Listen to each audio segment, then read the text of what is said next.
السلام عليكم ومرحبا بكم في قناة تعلم اللغة الفرنسية. Apprendre la langue française.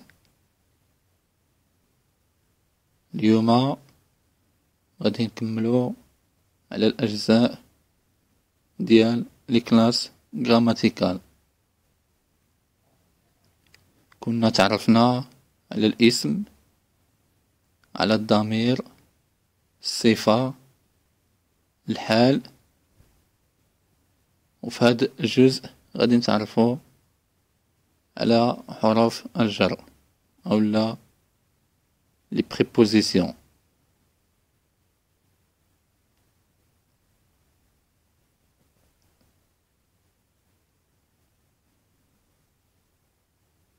عندنا لي بريبوزيسيون،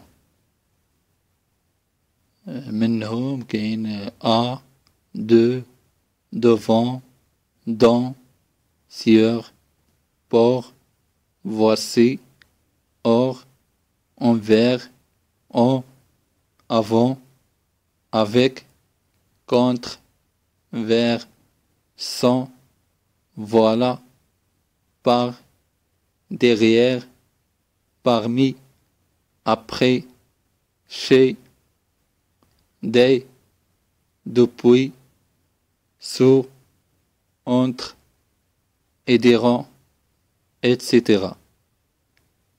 هادو من بين حروف الجر ديال اللغة الفرنسية. نشوفو لي لوكيسيون prépositives.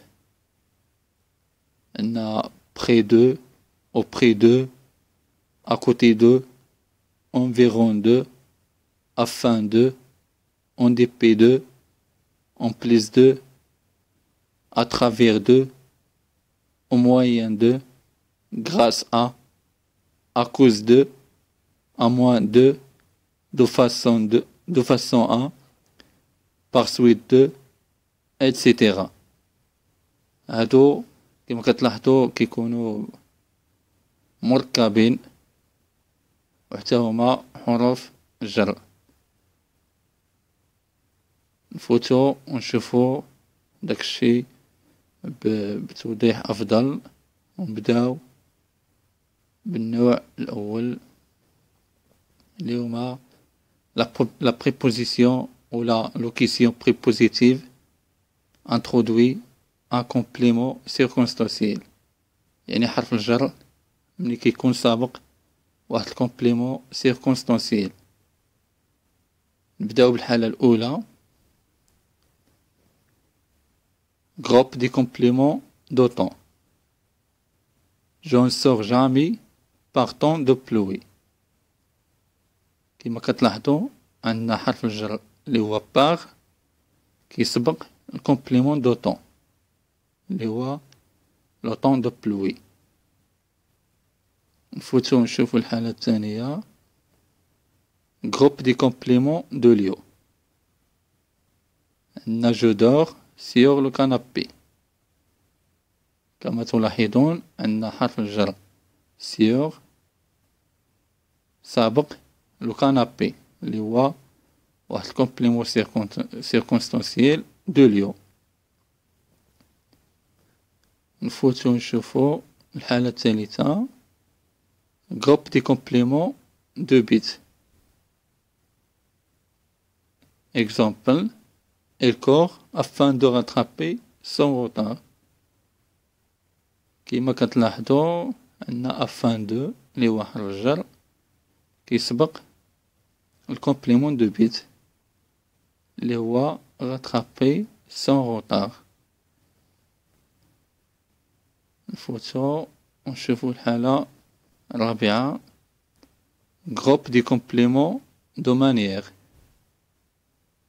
على سبيل المثال avec l'aide de son fils elle répare la fenêtre. كما تلاحظون عندنا حرف الجر أو لا préposition اللي هي avec كتسبق واحد الكومبليمون دو مانيير اللي هو l'aide de son fils. نفوتو ونشوفو النوع الثاني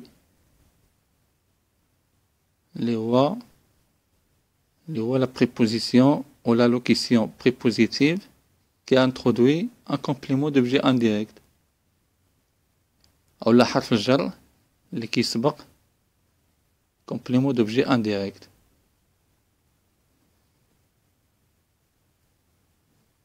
عندنا groupe des compléments d'objet indirect. على سبيل المثال le fils demande de l'aide à son père. كما تلاحظون عندنا حرف الجر اللي هو أ كيسبق الكومبليمون دوبجي انديريكت اللي هو son père، يعني أكي à son père.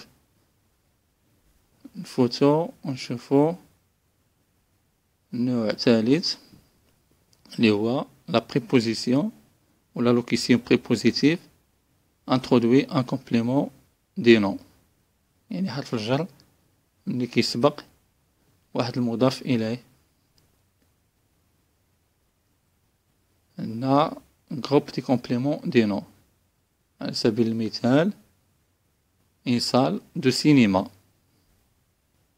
عندنا حرف الجر اللي هو دو كيسبق سينما اللي هو complément des noms. نفوتو ونشوفو نوع آخر اللي هو حرف الجر اللي كيسبق الكومبليمون دو لادجيكتيف، يعني مفعول الصفة. عندنا groupe دي كومبليمون دو لادجيكتيف. نلاحظو هاد جوج ديال لي زيكزامبل. Les enfants sont prêts à partir en excursion. كما كتلاحظو عندنا حرف الجر اللي هو أ تابعو الكومبليمون د لادجيكتيف. شوفوا المثال الثاني nous sommes contents de notre travail. هنا استعملنا حرف الجر أو لا بريبوزيسيون دو متبوعة بالكومبليمون دو لادجيكتيف اللي هو notre travail. نفوتو ونشوفو نوع آخر اليوم حرف الجر اللي كيسبق الكومبليمون دو لادفيرب أو لا المفعول ديال الحال. عندنا groupe دي compléments de l'adverbe. على سبيل المثال beaucoup de gens. عندنا beaucoup اللي هو adverbe، من بعدو كاين حرف الجر اللي هو دو، من بعدو كاين الكومبليمون د l'adverbe اللي هو gens. نفوتو ونشوفو نوع آخر اللي هو حرف الجر اللي كيسبق الكومبليمون دي فيرب. عندنا جروب دي كومبليمون دو فيرب. على سبيل المثال كريم جو دو لا غيتار. كما كتلاحظوا هنا استعملنا حرف الجر دو كيسبق الكومبليمون دو فيرب اللي هو لا غيتار اللي هو كومبليمون دي فيرب جوي. هنا تعرفنا على الأنواع ديال لي بريبوزيسيون أو لا لي لوكيسيون بريبوزيتيف. نفوتو ونشوفو بعض الاستعمالات. les utilisations de lieu et de temps avec à et de et en et dans. يعني استعمالات المكان والزمان مع حروف الجر ديال أ أو لا دو أو لا أون أو لا دون. يعني هاد حروف الجر كيفاش كيتستعملوا في الزمان والمكان.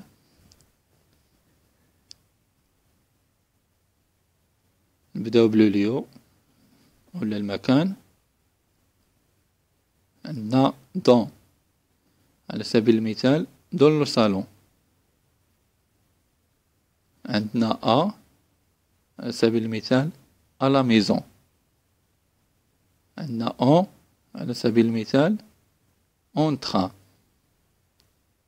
كما كتلاحظوا عندنا لو صالون و لا ميزون و تران هادو أمكنة بثلاثة بيهم أسماء ديال الأمكنة، إلا أننا استعملنا حروف الجر مختلفة اللي هي دون و أ و أون، وذلك حسب سياق الجملة التي تتبع حروف الجر. يعني ماشي ضروري نستعملو واحد الحرف الجر محدد في استعمالات ديال المكان. نفوتو ونشوفو الأمكنة ديال الدول والمدن شنو كنستعملو معاهم. عندنا الحالة الأولى avec le nom d'un pays féminin on utilise on، يعني مع واحد الاسم ديال واحد البلد في المؤنث كنستعملو on. على سبيل المثال en France، لأن فرنسا واحد البلد مؤنث يعني لا فرنسا كنستعملو مع on حرف الجر on. الحالة الثانية avec le nom d'un pays masculin commence par une voyelle on utilise on. كذلك مع واحد الاسم ديال واحد البلد في المذكر وكيبتدأ بواحد لا فويل كنستعملو on. على سبيل المثال en Iran لأنها كتبدا بإي اللي هو فويل. نفوتو ونشوفو حالة أخرى avec le nom d'un pays masculin commence par une consonne on utilise او أو لا او في الجمع. على سبيل الأمثلة au Canada، يعني au Canada لأنه عندنا بلد مذكر يبتدئ بكونسون اللي هي السي، ما استعملناش اون كندا انما او كندا. وعندنا في الجمع او بايبا يعني ا يو اكس مع بايبا اللي هما الاراضي بلاد الاراضي المنخفضة يعني في الجمع. و ا و او في الجمع وهما الى اشتقاق ديال ا ديال حرف الجر ا. نفوتو ونشوفو الاستعمال ديال حرف الجر مع اسم مدينة. ملي كتكون عندنا اسم مدينة كنستعملو ا. على سبيل الأمثلة عندنا غوتردام، يعني ما قلناش ان غوتردام او لا ان باري، وانما نقولو ا باري ا غابة etc. نفوتو ونشوفو لو طون. درسنا لوليو، دابا نشوفو الاستعمالات ديال حروف الجر مع لو طون. avec a à midi. avec dans sa jaunisse. avec on est vert. كما كتلاحظوا ميدي ولا جونيس ولا فير وهما يعني أزمان، ومع ذلك استعملنا معهم حروف الجر مختلفة كما استعملنا كما هو الحال مع حروف الجر اللي استعملنا مع الأماكن المختلفة. كيبقى غير خصنا نكونوا دارسين السياق ديال الزمان أو لا المكان. عندنا on dirait précise يعني في واحد المدة محددة كنستعملو on 10 minutes.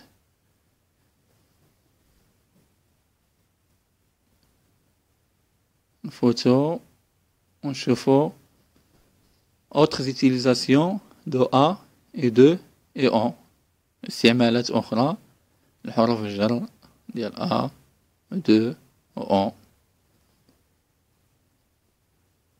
pour a شوفوا شنو هما القواعد أو الأمثلة اللي كيطرقوا عليها. لو مويان أبي، يعني مع واحد الوسيلة اللي هي بي أو قس على ذلك كنستعملو لا مانيير à toute vitesse، يعني بسرعة كاملة. هنا استعملنا كذلك في لا مانيير. عندنا بور دو لوريجين، يعني الأصل. بارتير دو، استعملنا دو. في لا كوز كذلك ترومبلي دو بور، استعملنا دو. في لا مانيير كذلك بارلي دين جونتييس، لذلك استعملنا دو أو لا تي أبوستروف. بور أون عندنا لا ماتيير، سيت باغ ايت اون اور، يعني استعملنا أون مع واحد لا ماتيير اللي هي الباغ.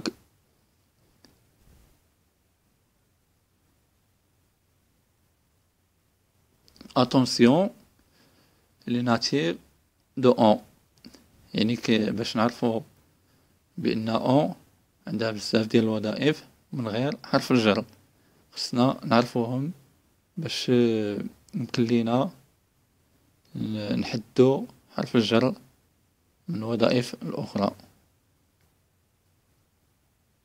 ملي كيكون اون بريبوزيسيون او حرف الجر، على سبيل المثال ils se mettent 4 pour vous aider. هنا اون الوظيفة ديالو حرف الجر. ملي كيكون اون برونون كومبليمون او لا ضمير مفعول به، على سبيل المثال il en met sur son pain. غادي نقلبو الفاعل مع المفعول به، او الفعل مع المفعول به، غادي تولي عندنا elle met en sur son pain. وغادي نعاودو داك اون على سبيل الامثله لا كونفيتير او لا دي بور، يعني الزبده او لا كونفيتير الى غير ذلك، كتعاود لنا بأون. وكنحولو داك المفعول به كيسبق، ملي كنستعملو اون كيسبق الفعل، كتولي إلومي كما شفنا في المثال إلومي سيغ سون بان. نقدرو نردوها إلمي لا كونفيتير سيغ سون بان. نفوتو ونشوفو الحالة الثالثة ملي كيكون adverbe. على سبيل المثال il ne revenait pas، اللي كتساوي il ne revenait pas de cela، يعني on عودت لنا de cela في الحالة ديال الادفيرب. بهذا كيتضح لنا بان on عندها بزاف الوظائف. خصنا نتعرفوا عليهم اللي هما هادو بريبوزيسيون برونو كومبليمون وادفيرب، تعرفوا عليهم باش يمكن لينا نعرفوا الاستعمالات ديال اون. وبهذا كنكون وصلنا لنهاية الفيديو. نتمنى تكونوا استفدتوا من الدرس ديال حروف الجر ولا لي بريبوزيسيون. ومع السلامة، على أمل اللقاء بكم في جزء آخر من الكلاس غراماتيكال. وما تنساوش ديروا جيم وبارطاجي، واللي مازال ما تابونا يتابونا باش يوصلوا جديد الفيديوهات. ومع السلامة.